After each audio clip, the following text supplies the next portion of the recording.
uma discussão absolutamente fundamental. Nós já tivemos aqui na Comissão de Direitos Humanos, se não me falha a memória, fazendo essa discussão sobre cadeias produtivas, porque tem cadeias produtivas que são marcadas pelo trabalho escravo contemporâneo. E essas cadeias produtivas, elas precisam de uma fiscalização maior.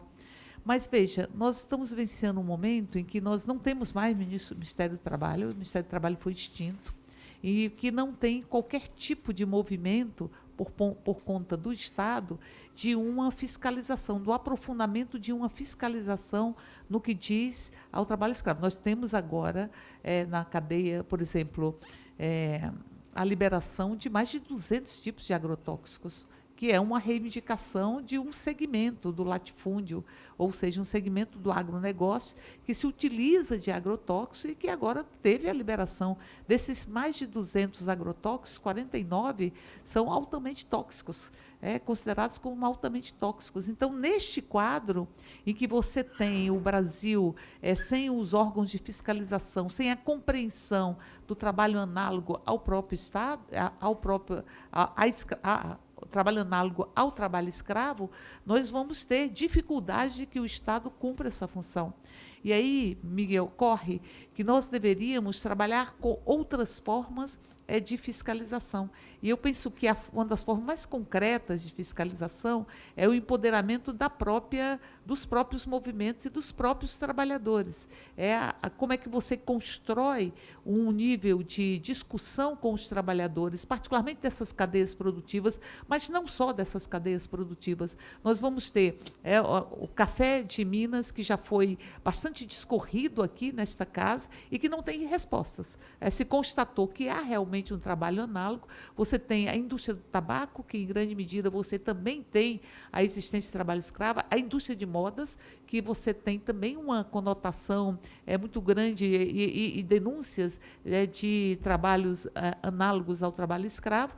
Tem o trabalho doméstico, o trabalho doméstico com muita dificuldade de fiscalização, ainda que nós tenhamos aprovado a emenda constitucional que assegura direitos que eram negados aos empregados e empregadas domésticas, que é uma população de empregados domésticos majoritariamente feminina e majoritariamente negra, que é o perfil dos trabalhadores e trabalhadoras domésticos nesse país.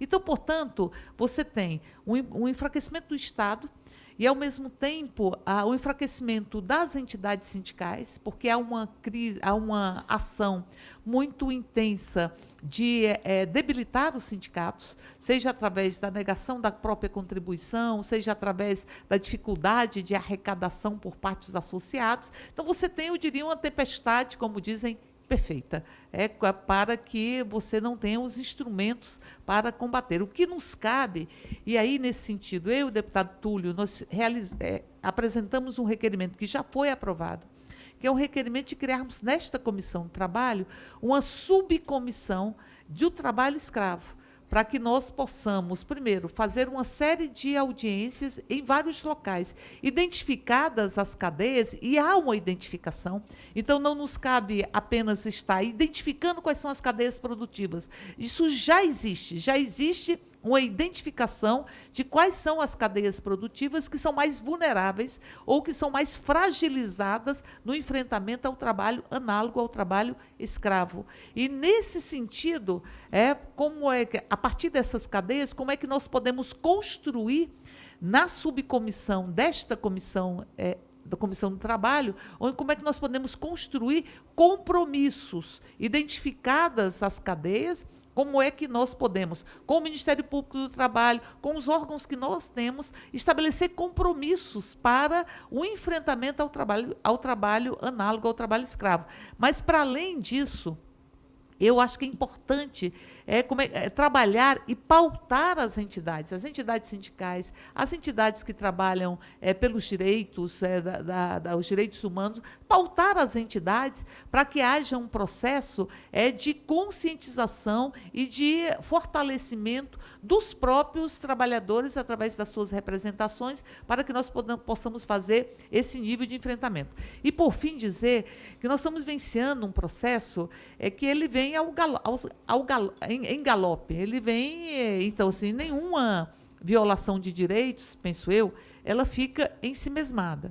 Quando você tem um trabalho análogo ao escravo, você também impede que as pessoas possam se capacitar, possam vivenciar outras esferas da nossa atividade humana, que ainda que o trabalho seja extremamente estruturante, ele não é a única atividade humana. Nós temos outras atividades humanas, por onde correm os nossos afetos, por onde correm as nossas realizações, os nossos sonhos. Aliás, o direito de sonhar, penso eu, é um direito essencialmente humano. O ser humano tem que ter o direito de sonhar, o direito de ter projeto de futuro. Mas nós precisamos, nesse sentido, estabelecer quais são os mecanismos que nós devemos construir para que nós possamos fortalecer este enfrentamento e este combate. E aí, como nós temos os conselhos, e como eu digo, nenhuma violação de direitos ela é ensimesmada, os conselhos todos precarizados, grande parte dos conselhos que não puderam ser destruídos